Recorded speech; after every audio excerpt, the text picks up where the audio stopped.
Hello, welcome to அச்சு trends. நம்ம இப்போ கத்திரிக்காய் பொரியல் செய்யலாங்க. சூப்பரான டேஸ்டான கத்திரிக்காய் பொரியல் எப்படி செய்யறதுன்னு பார்க்கலாம். பாருங்கள், கடாய் வச்சிட்டோம்.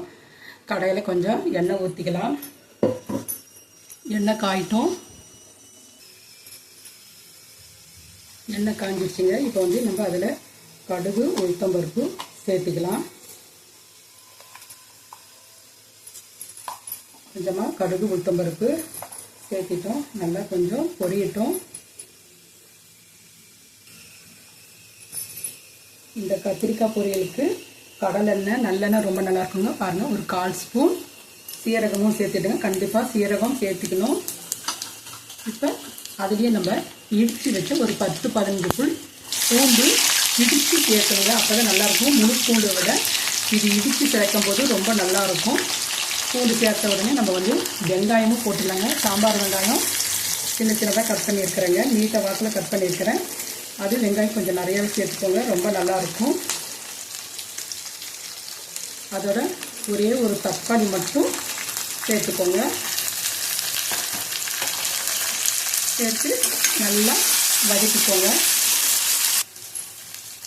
வெங்காயம் தக்காளி நல்லா வதங்கிருச்சு. பூண்டெல்லாம் செவக்க வதங்கிருச்சுங்க. இப்போ கருவேப்பிலை, ஒரு கொத்து கருவேப்பிலை சேர்த்துட்டோம். அது 2 வாரத்துக்கு நல்லா வதக்கிட்டு நம்ம அதில் இப்போ கத்திரிக்காய் பாருங்கள், இந்த மாதிரி சின்ன கத்திரிக்காவாக எடுத்து நம்ம அதில் 3 கீரைலாம் போட்டிருக்கோம். இந்த கத்திரிக்காய் இதில் சேர்த்துக்கலாம். சூப்பராக இருக்கும். இந்த கத்திரிக்காய் பொரியல் நல்லா இருக்குங்க. இந்த மாதிரி சேர்த்துக்கோங்க, கட் பண்ணி சேர்த்துக்கோங்க, நல்லாயிருக்கும். முழு கத்திரிக்காய் இருந்தால் கூட 4 கட் பண்ணி கூட சேர்த்துக்கலாம், அதுவும் நல்லாயிருக்கும். கத்திரிக்காய் 2 நிமிஷம் நல்லா வதக்கலாம். கத்திரிக்காய் நல்லா வதங்கிடுச்சு. இப்போ இதில் மஞ்சள்தூள் கொஞ்சம் சேர்த்துக்கலாங்க. ஒரு 1/4 ஸ்பூன் மஞ்சள்தூள், 1 ஸ்பூன் மிளகாத்தூள், காரத்துக்கு தகுந்த மாதிரி சேர்த்துக்கோங்க. நான் 1/4 கிலோ கத்திரிக்காய்க்கு 1 ஸ்பூன் மிளகாத்தூள், தனியாத்தூள் 1 ஸ்பூன். இது நல்லா 2 நிமிஷம் கலந்து விட்டுக்கலாம். கலந்து விட்டுட்டு இதில் கொஞ்சமாக நம்ம தண்ணி சேர்த்துக்கலாங்க. தண்ணி சேர்த்துக்கணும். கொஞ்சம் இதுக்கு டேஸ்ட்டுக்கு கொஞ்சம் உப்பு சேர்த்துக்கலாம். இப்போ தண்ணி 1 டம்ளர் தண்ணி சேர்த்துக்கலாங்க. சேர்த்துட்டு ஒரு 5 நிமிஷம் கத்திரிக்காய் வேகட்டும் பார்க்கலாம்.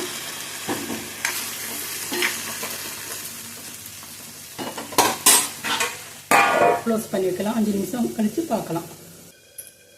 கத்திரிக்காய் பொரியல் நம்ம இப்போ வெந்துடுச்சான்னு பார்க்கலாங்க, எப்படி இருக்குதுன்ட்டு. பாருங்கள், சூப்பராக எண்ணெய்லாம் மேலே வந்துச்சு. சூப்பராக கத்திரிக்காயும் நல்லா வெந்துருச்சுங்க. இந்த மாதிரிலாம் நம்ம சாதத்தோடு கசிஞ்சு சாப்பிட்றதுக்கு, தொட்டு சாப்பிட்றதுக்கு கூட ரொம்ப நல்லா இருக்குங்க. இப்போ இது மேலே நம்ம கொஞ்சம் தேங்காய் துருவல் போட்டுக்கலாங்க. டேஸ்ட்டு ரொம்ப நல்லாயிருக்கும். கொஞ்சம் மல்லித்தலை இருந்தால் மல்லித்தலையும் போட்டுக்கோங்க. சூப்பரான கத்திரிக்காய் பொரியல் ரொம்ப நல்லாயிருக்கும். சாதத்தோடு சாப்பிட்றதுக்கு ரொம்ப நல்லாயிருக்கும். இதே மாதிரி நீங்கள் செஞ்சு பார்த்துட்டு எப்படி இருக்குன்னு எங்கள் சேனலுக்கு கமெண்ட் பண்ணுங்கள், ஷேர் பண்ணுங்கள், சப்ஸ்கிரைப் பண்ணுங்கள். சூப்பரான கத்திரிக்காய் பொரியல் ரெடி ஆகிடுச்சு. ஓகே, பாய்.